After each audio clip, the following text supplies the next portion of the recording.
Olá, meus amigos, bom dia, boa tarde, boa noite, boa madrugada para vocês aí. Meu nome é André Queiroz, vou ser professor de vocês aqui no nosso curso aqui de Direito Penal. Vamos abordar nessas aulas aqui Direito Penal. Abordando o que, gente? Abordando toda a matéria relacionada com doutrina, toda a matéria relacionada com a lei, toda a matéria relacionada com a jurisprudência. Vou falar com vocês das súmulas do Supremo Tribunal Federal, súmulas do STJ, legislação, doutrina e, além de tudo, gente, as doutrinas modernas, doutrinas mais modernas. Vamos conversar sobre a cifra negra da criminalidade, a teoria do Fixing the Broken Windows, a teoria da cegueira deliberada, né? E entre outras, várias teorias modernas. Vamos falar da teoria do finalismo, do causalismo, que é uma teoria antiga.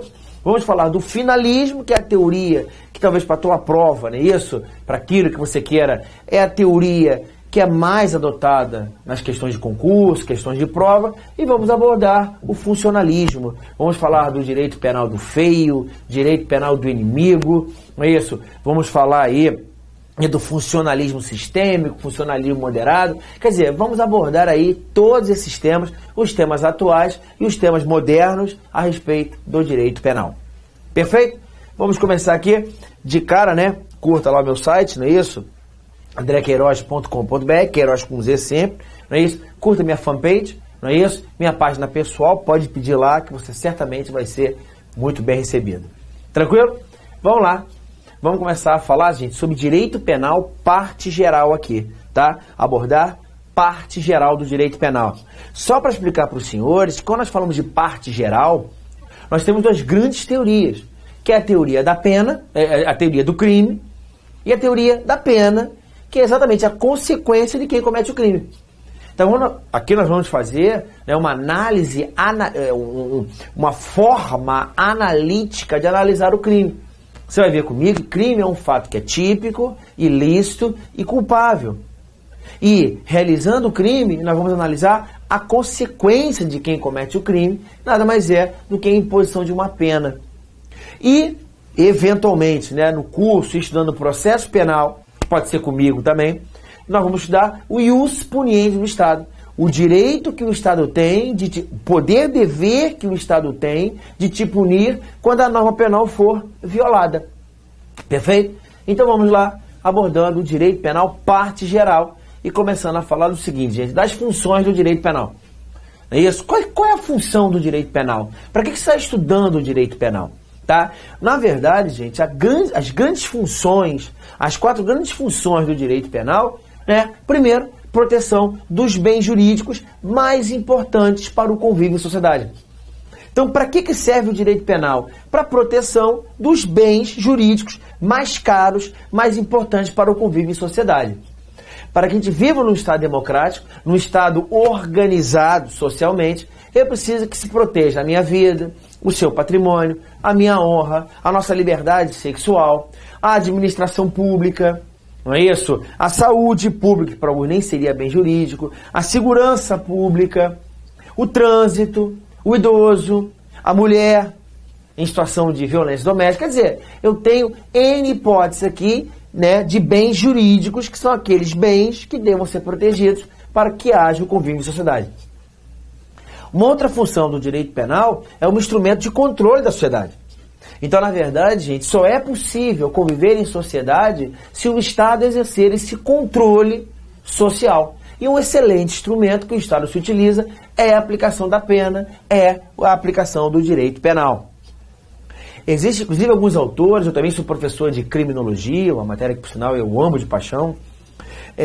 Há um questionamento no seguinte: se o crime é uma anomalia social, não é isso? Se o crime é algo estranho que acontece em sociedade, ou então se o crime é da essência do convívio em sociedade.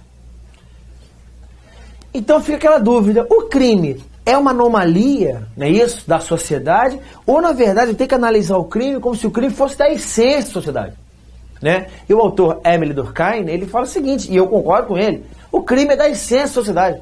É natural que haja um convívio em sociedade, que existam pessoas que não se desvirtuem, mas sim na sua própria essência. E a forma de controlar, a forma de exercer esse controle social é através do direito penal. Além disso, é a função motivadora. Não é isso? Na verdade, o direito penal ele serve para inculcar na tua cabeça que você tenha comportamentos normais.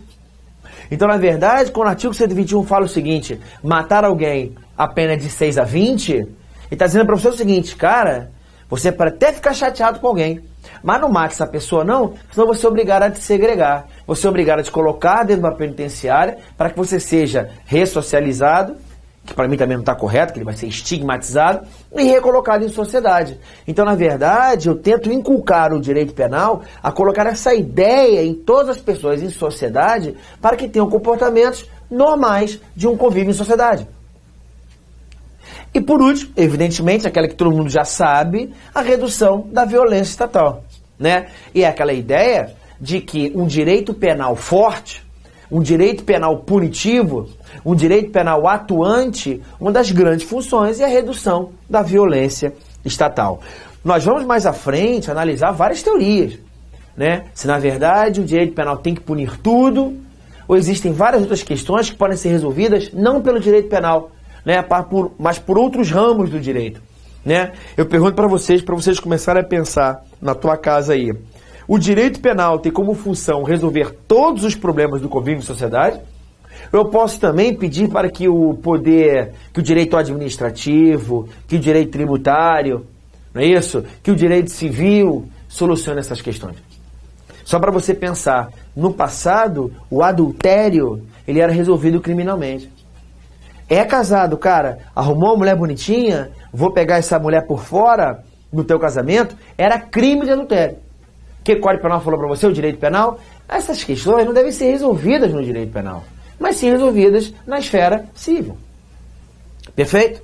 Tranquilo? Então tem essas funções do direito penal, tá? Proteção dos bens mais importantes, controle estatal. Agora, André, quando eu falo de direito penal, quais são as fontes do direito penal?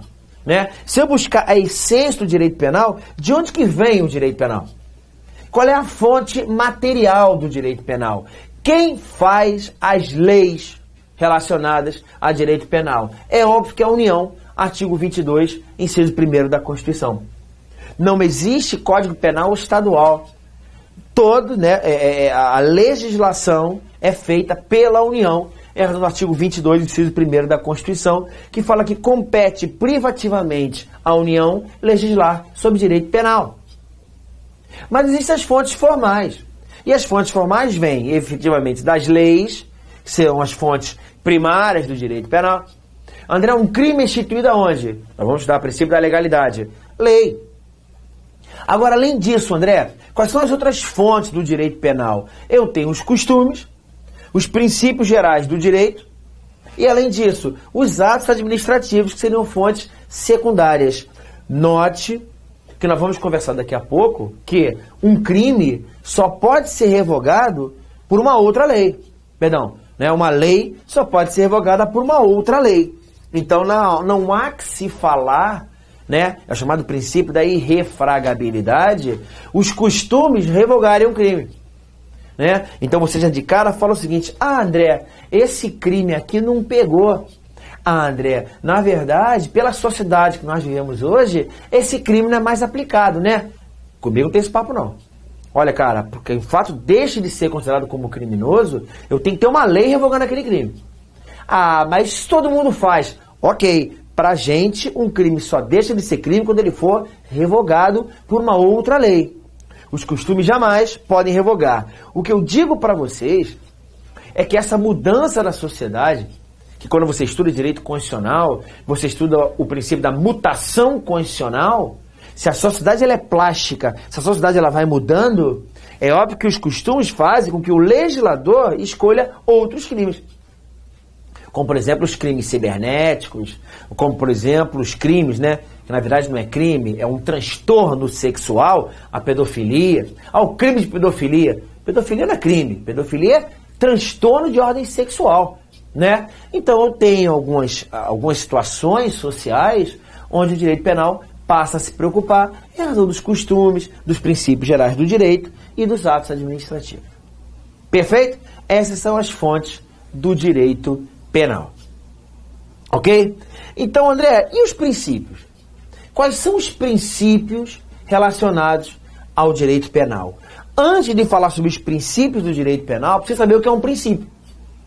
Professor, o que é um princípio? Né? Olha, cara, princípio nada mais é do que um postulado que norteia algo. Então tem aqueles pensamentos basilares que norteiam alguma coisa. Então o André Queiroz, por exemplo, ele tem os princípios. Quais são os meus princípios? São aqueles postulados, aquele pensamento que norteia a minha conduta. Então eu devo me postar pela honestidade, pela presteza, não é isso? Pelo cuidado com meus filhos. São os postulados que norteiam minha conduta. E o que nós vamos ver aqui são os postulados que norteiam o direito penal. Então quando falamos de direito penal, o que eu tenho que vir na minha cabeça? Primeiro, a reserva legal. André, o que diz o princípio da reserva legal? Tá? Que um crime e uma pena só pode ser instituído através de lei em sentido formal. Quando eu tenho uma reserva legal, significa dizer que a matéria relacionada ao direito penal está reservado a que seja regulamentado por lei. Então não há que se falar em medida provisória criando crime, não é para que se falar em medida provisória estabelecendo uma pena, aumentando uma pena, diminuindo uma pena, só lei em sentido formal. E você já sabe que é uma lei federal, porque é só a União que pode legislar sobre direito penal. Eu até te faço, né, essa questão aí quando você entra no elevador. Aí ele entra no elevador e fala, aqui André, eu entro no elevador e fala que é proibida a discriminação em elevador. Aí tá lá a lei estadual, acho que é 3629, mas não importa. O que me importa é que isso aqui é uma grande bobagem. Quando eu falo lei estadual, eu já sei que lei estadual não pode legislar sobre direito penal. E por que tem aquele troço no elevador? Para regulamentar o uso do elevador, mas jamais para instituir como crime. Que ele fala que discriminar alguém no elevador. Claro, mas isso aí é crime, porque a lei federal falou isso. A lei 7716 de 89, que nós vamos estudar em momento oportuno. Além disso, princípio da anterioridade. André, uma lei penal, ela retroage? É isso? Retroage, gente, para beneficiar o réu. É uma decorrência da anterioridade, que é o chamado princípio da irretroatividade. Então, na verdade, o que é o princípio da anterioridade? Está no artigo 1º do Código Penal. Não há crime sem lei anterior que o defina. Ponto. Não há pena sem prévia cominação legal. Não há crime sem lei anterior que o defina, não há pena sem prévia cominação legal. E uma decorrência disso é o princípio da irretroatividade. Significa que a lei penal ela não pode retroagir para atingir fatos ocorridos antes da sua vigência, exceto se for para beneficiar o réu. Essa é uma regra que está definida no artigo 5º, inciso 40 da Constituição. O artigo 5º, inciso 40 da Constituição nos diz o seguinte, que a lei penal não retroage, vírgula, salvo para beneficiar o réu. Então não existe nenhuma hipótese, gente, onde a lei penal pode retroagir. A única hipótese, se for para beneficiar o réu. Fique bem claro isso, porque eu já vi uma questão de concurso dizendo que a lei penal pode retroagir desde que a lei expressamente fale isso. Zero. Errada a questão. Ah, mas se ela disser expressamente, não vai retroagir. Agora, se ela disser expressamente ou não, mas beneficiar, ela pode retroagir. Significa dizer que não há necessidade que haja disposição expressa na lei. Basta que ela beneficie para que ela possa retroagir. Perfeito? Além disso, princípio da insignificância ou princípio da bagatela. O que é o princípio da insignificância ou princípio da bagatela? Cada crime protege um bem jurídico. Se cada crime protege um bem jurídico, esse bem jurídico tem que ser ofendido de forma significativa. É o chamado alcance do tipo. O direito penal, o tipo penal, ele não vai alcançar todas as condutas que se adequem à norma, mas apenas as condutas que se adequem ofendendo o bem jurídico de forma significativa. Vou melhorar o português. Professor, o que é furto? Furto é subtrair para si ou para outrem coisa alienável. Professor, e se por acaso eu entrar numa loja e subtrair R$3? Pego 4 balas Juquinhas, boto no bolso e vou embora. O segurança me prende, me leva para a delegacia e o delegado lá vai em flagrante pelo crime de furto, porque eu subtraí, para mim, coisa alheia móvel, que são 4 balas Juquinhas. Eu realizei o tipo de furto definido no artigo 155 do Código Penal? Formalmente sim. Porém, você atingiu o patrimônio dessa loja de uma forma tão pequena, tão insignificante, que eu posso aplicar o princípio da insignificância e o princípio da bagatela. Eu vou conversar com vocês que quando falamos do princípio da bagatela, quando estudávamos lá na frente os crimes em espécie, tu já bem preparado, já sabendo o que é crime, nós vamos ver que existem alguns critérios, alguns parâmetros para que eu aplique o princípio da insignificância ou bagatela. Então vou exagerar. Se o cara botar uma arma na tua cabeça e quiser roubar alguma coisa sua e você tiver só com R$7 no bolso, se ele botar uma arma na tua cara para te roubar R$7, o STJ entende que não se aplica a significância ou bagatela porque tua conduta é muito perigosa. Existe uma periculosidade na sua conduta. Não é isso? Perdão, uma reprovabilidade na sua conduta e uma periculosidade social. O problema não foi o fato de você ter roubado R$7, mas sim ter apontado uma arma na cabeça dessa pessoa, podendo matar aquela pessoa, matar um terceiro e andar armado. Então eu afasto o princípio da insignificância e o princípio da bagatela. Perfeito? Nós vamos estudar isso bem aí quando falarmos sobre crime. O que me importa é que quando eu falo de furto, subtrair para si ou para outrem coisa alheia móvel, não são todas as coisas que o tipo alcança. O alcance do tipo são todas as coisas, ou o tipo fala o seguinte: coisas que tenham valores insignificantes eu não quero atingir. Está claro? Então eu quero que você visualize isso. E Andrei, quando você fala matar alguém, quem é alguém? Qualquer ser humano, claro. Todos os seres humanos, ainda que você fale que a pessoa não vale nada. Ah, ele não vale nada. Não, mas a vida tem o seu significado. A vida, eu não posso falar que aplica o princípio da insignificância ou bagatela. Agora, furtar R$1 milhão é crime. Furtar 10 mil é crime. Agora, furtar R$7, o tipo não alcança esse tipo de conduta. Mas e aí? Fica impune? Não. Ao invés de eu solucionar essa questão criminalmente, eu posso solucionar em outras esferas. É aquilo que eu conversei com vocês. O direito penal tem que resolver tudo ou só a proteção dos bens jurídicos mais importantes? Para você começar a pensar. Além disso, gente, princípio da individualização das penas. O juiz, ao fixar uma pena, o legislador, ao criar um crime, ele tem que se preocupar com a pena também. André, o que é a pena? A pena nada mais é do que a resposta penal que o Estado vai dar por a pessoa ter cometido aquela conduta. Então, na verdade, a resposta, não é isso? O que o legislador faz? Ele coloca o que, gente? Ele coloca um lastro. O homicídio, a pena é de 6 a 20. André, por que o homicídio a pena é de 6 a 20? Por que o homicídio qualificado é de 12 a 30? Para que o juiz, no caso concreto, ele possa, na hora de fixar a pena, fazer a dosimetria e aplicar aspectos pessoais. Então, na verdade, se eu pensar na Suzanne von Richthofen, a reprovabilidade é gigantesca. Quando eu penso nela, eu penso em aumentar a pena. Agora, quando eu penso numa pessoa que matou uma outra para acabar com o seu sofrimento, o médico que desliga o aparelho por eutanásia, eu vou analisar que a função, o que levou o médico a cometer o crime é muito menos reprovável. Então eu vou analisar os aspectos pessoais na hora de fixar uma pena. E não é só na hora de fixar a pena, não. O que é importante é que a individualização das penas também se aplica quando a pessoa vai cumprir com a pena. Por isso que o Supremo falou que ele entendeu inconstitucional os crimes hediondos serem cumpridos integralmente em regime fechado.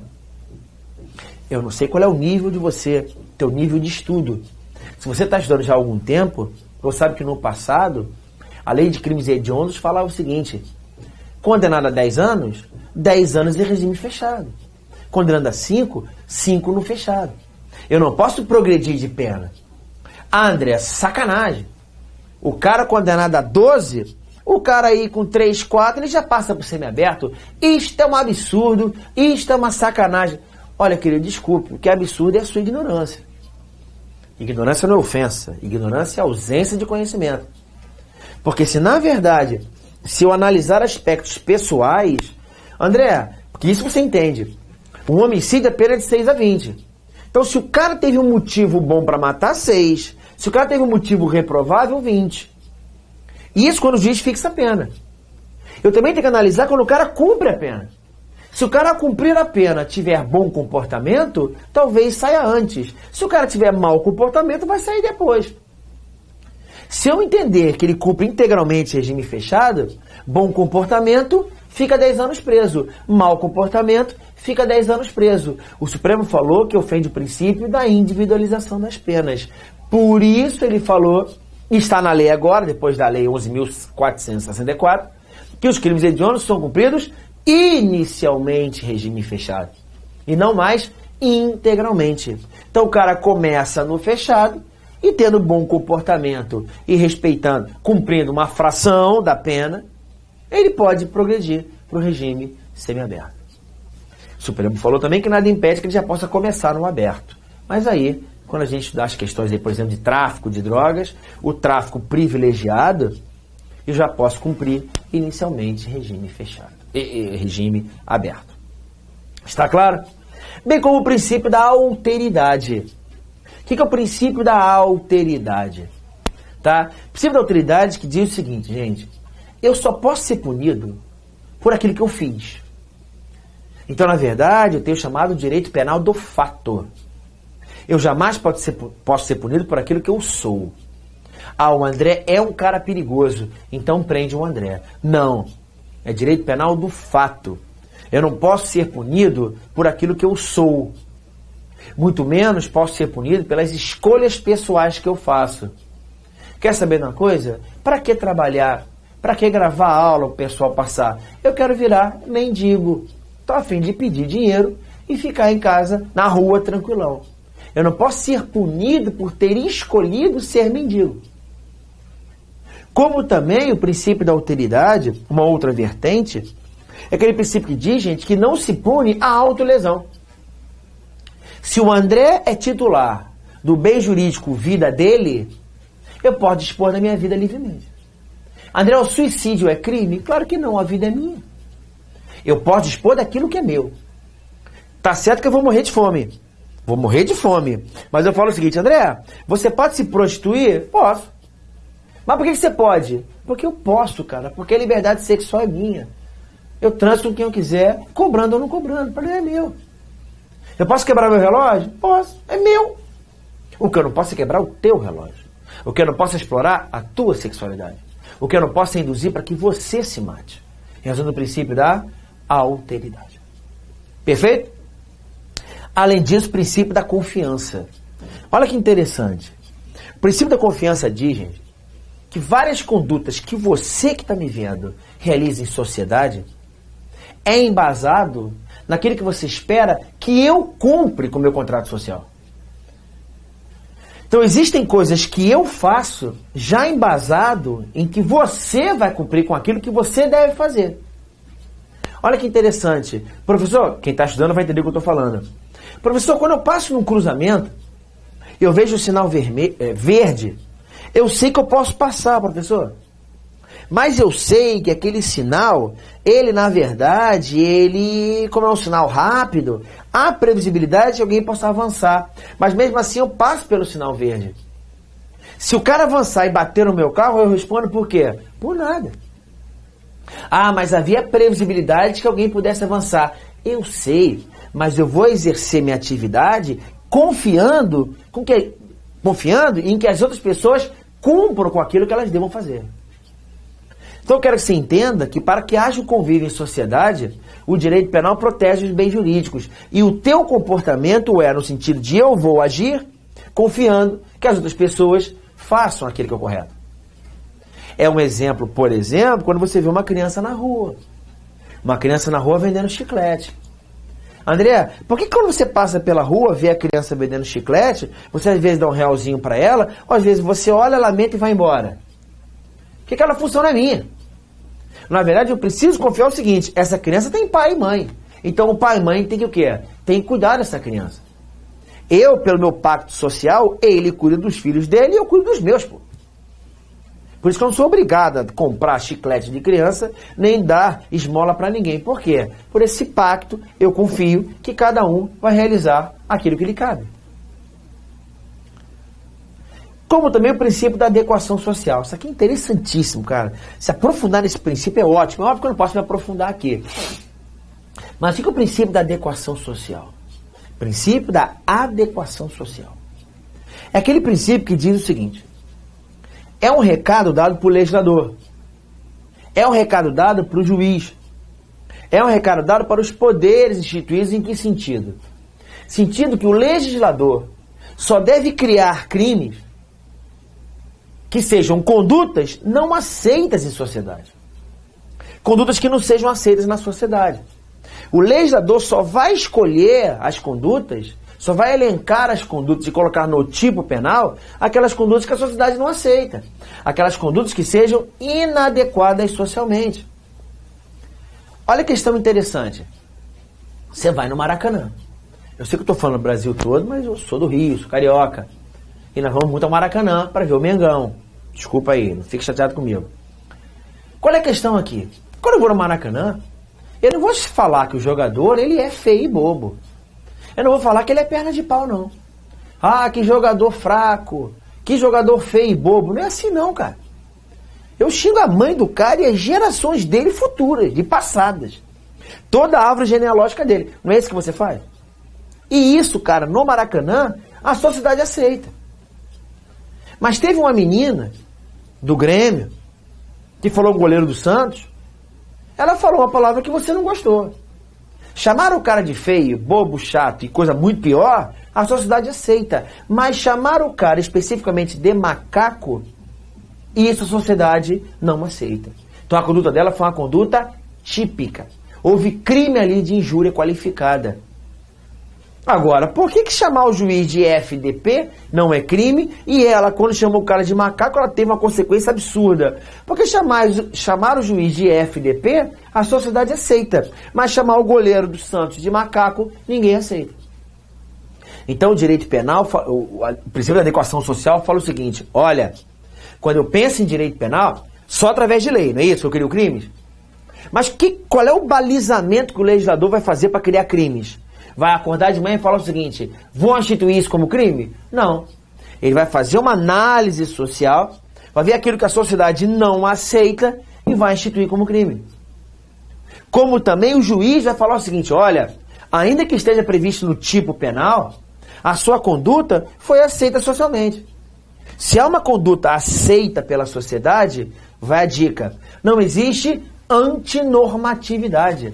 A sua conduta não é antinormativa. Se não é antinormativa, não é contra a norma. Então é normal. Se é normal, a sociedade aceita. O fato não é criminoso. Além disso, o princípio da intervenção mínima. O que é o princípio da intervenção mínima? Quando que o direito penal vai intervir? Quando que eu devo punir, André, alguém criminalmente? Já respondo, de forma mínima. E o que é a intervenção mínima? O direito penal só vai punir, gente, condutas onde a punição criminal ela seja absolutamente necessária. Então não é qualquer conduta que eu devo punir criminalmente. Não é qualquer conduta que eu vou punir prendendo o indivíduo, encarcerando o indivíduo. Só aquelas condutas que sejam necessárias. Significa dizer que o direito penal não vai intervir sempre, mas sim de forma mínima. Inclusive, quando estudarmos processo penal, eu vou encher o saco dos senhores falando do princípio do garantismo penal. André, o que é o garantismo penal? É o respeito à dignidade da pessoa humana. Então, se você for criminoso e você for processado, o Estado fala o seguinte, mesmo sendo processado, eu respeito a dignidade da pessoa humana. Aqui é a mesma coisa. O direito penal fala o seguinte, em regra, não vou intervir. Só vou intervir nas condutas mais reprováveis. Não é isso? Eu vou intervir de forma mínima. Consequentemente, a fragmentariedade. É quase que uma decorrência de um princípio ao outro. Professor, o que é o princípio da fragmentariedade? Eu quero que você entenda que o direito penal, ele escolhe condutas específicas para te punir. É você lembrar do princípio da legalidade. Olha, professor, eu estou estudando direito constitucional e ninguém será obrigado a fazer ou deixar de fazer alguma coisa que não é virtude de lei. Então fala para você o seguinte, meu amigo, minha amiga, sabe o que você pode fazer nessa vida? Tudo. Está liberado? Tudo. Menos aquilo que é proibido. Então o direito penal ele fala o seguinte, ele escolhe fragmentos que institui como crime. O Rogério Greco, ele dá uma frase interessante. Foi o Rogério Greco? Tomar cuidado para não intitular a pessoa errada, né? Se não for o Rogério Greco, eu peço desculpas. Não sei se foi o Luiz Flávio Gomes. Bom, André, o que é a legislação? O oceano. Quais são os crimes? As ilhas. Então, meu querido, quer nadar nesse oceano? Nade à vontade. Só não vá para a ilha. A ilha é um fragmento daquilo que é proibido. Então, posso pegar o que, André? Pegue tudo que é seu. Só não subtraia para o seu, para o outro, na coisa que seja alheia. Maravilha? Posso transar com alguém? Posso.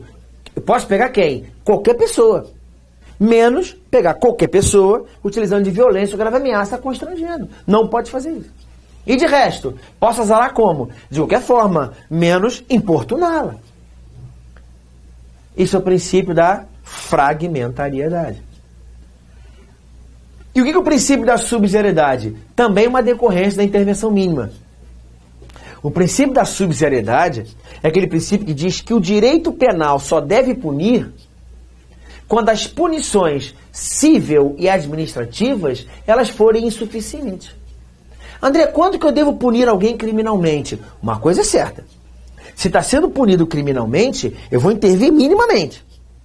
E além disso, é porque ele realizou aquele fragmento. Ele fez exatamente aquilo que está definido na lei. E punir criminalmente só se faz necessário porque a punição civil e administrativa, elas são insuficientes. Um bom exemplo é quando o cara bate no teu carro. Se ele bate no teu carro sem querer e te dá um prejuízo, se ele pagar o prejuízo e pagar teu táxi no período que ele tiver no mecânico, é suficiente. Agora, se ele bate no teu carro, quebra teu carro e o teu filho perde uma perna, você fala, cara, isso não é suficiente, eu quero ele preso. Além disso, tem o princípio da proporcionalidade. O que é o princípio da proporcionalidade? Essa resposta penal tem que ser proporcional à importância do bem jurídico e à lesão ao bem jurídico causado. Então tem que ser proporcional. É óbvio que um crime doloso, um homicídio intencional, eu tenho que ter uma resposta mais grave do que um homicídio culposo. Se o cara mata alguém querendo, a pena é X. Se o cara mata alguém sem querer, a pena tem que ser menor do que X, claro. Isso, inclusive, é uma crítica da proporcionalidade ao crime de estupro. O estupro, a pena é de 6 a 10. Qual o problema, André? O problema é que se eu passar a mão nas nádegas de uma mulher, satisfazendo meu desejo sexual e utilizando de grave ameaça a ela, eu ameaço de forma grave, passo a mão nas nádegas dela. 6 anos. Se eu mantiver com ela a conjunção anal e carnal no mesmo contexto fático, 10 anos. Pô, tá desproporcional. Passar a mão nas nádegas, 6. Mantiver a conjunção carnal e anal, que é muito pior, 10. Tá pouco. Ou então, passar a mão nas nádegas está muito. Tá entendendo? Ou você vai achar que 6 é muito, ou você vai achar que 10 é pouco. O que toda a doutrina fala é que deveria haver uma elasticidade maior no crime de estupro. Assim como há, por exemplo, no crime de tráfico. Um tráfico privilegiado, a pena pode ser de 1 ano e 8 meses. Como também pode pular para 15. Há uma elasticidade. Eu tenho um traficante vagabundinho e o Pablo Escobar. Existe uma diferença muito grande. E o legislador, ele agiu de forma proporcional. Como também vigora em direito penal o princípio da humanidade na imposição da pena. Eu não posso nunca esquecer, por mais que você se revolte com isso, por mais que você queira retroceder 2000 anos, né? Se eu tiver uma sociedade onde a ideia é olho por olho, dente por dente, professor, você me desculpe, para mim é olho por olho, dente por dente. Pensa um pouquinho, cara. Se for olho por olho, dente por dente, com o passar do tempo, eu vou ter uma sociedade de cegos e banguelas. Não é isso? Por que você está falando isso? Estou falando que as penas têm que respeitar a dignidade da pessoa humana. O Estado, ao impor uma pena, tem que respeitar o princípio da humanidade. Professor, quando o vagabundo matou aquela pessoa, ela respeitou? Eu sei disso, eu entendo você. Eu entendo que você é louco para aplicar o princípio do olho por olho, dente por dente. Porém, o Estado não pode agir, porque o Estado não está só defendendo a vítima. O Estado também está protegendo a sociedade. Ok? Então, eu estou falando do princípio da humanidade. Além disso, o princípio da lesividade. O que é o princípio da lesividade? O princípio da lesividade é aquele princípio que diz que eu só posso instituir um crime se ele estiver protegendo um bem jurídico importante para o convívio em sociedade. É interessante quando você fala do usuário de drogas. Professor, eu acho que o usuário deveria ser descriminalizado. Se o cara quiser fumar o baseado dele, eu acho que ele pode pelo seguinte: primeiro, só faz mal a ele. Segundo, qual é o bem jurídico? É a saúde dele?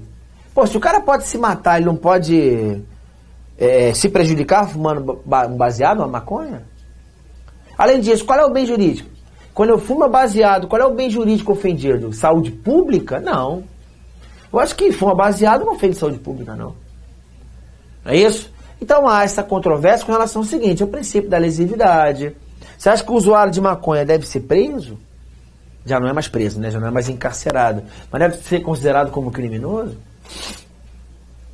Além disso, o princípio da imputação pessoal. O que é o princípio da imputação pessoal? A pessoa só responde por aquilo que ela fez. Eu jamais posso responder por fatos realizados por outras pessoas. Isso é uma decorrência do princípio da intranscendência da pena.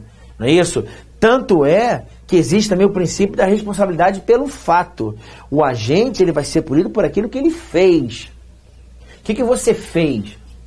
Né? O que te levou a cometer este fato? Qual é a reprovabilidade por aquilo que você fez? Jamais por aquilo que você é. Porém, aplica-se o princípio da personalidade ou intranscendência. Então, se na verdade eu tenho imputação pessoal, que a pena é imposta àquela pessoa, por outro lado, a pena não pode passar da pessoa do réu. Quer dizer, a Constituição fala o seguinte, que os efeitos da condenação podem transcender aos seus herdeiros, porém a pena jamais pode transcender.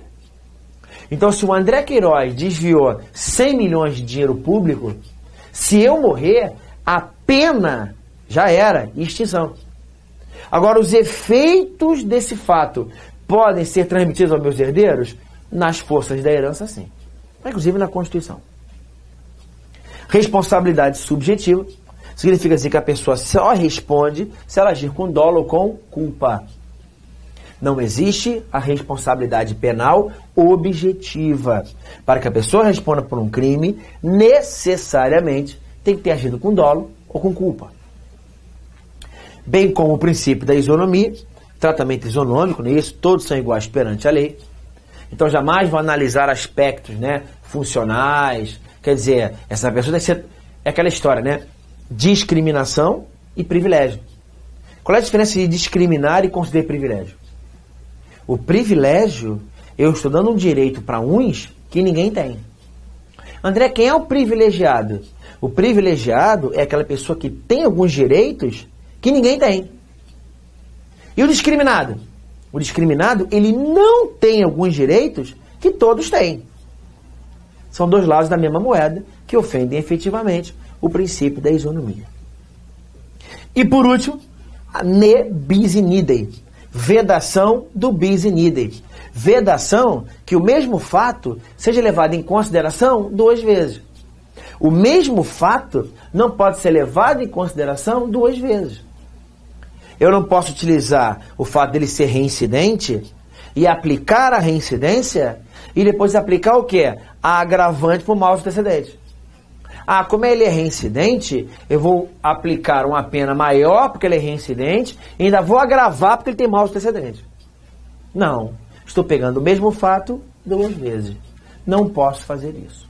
Ok? Não é possível que se aplique pela mesma situação 2 vezes. Perfeito? Tranquilo? Então esse aqui, gente, essa foi uma aula aqui, né? Um tapa para te direcionar. É óbvio que eu sempre aconselho. Em todo o tema das minhas aulas, vou te aconselhar que você dê uma lida sobre isso. Até para me questionar, né? Se realmente o que eu estou falando certo.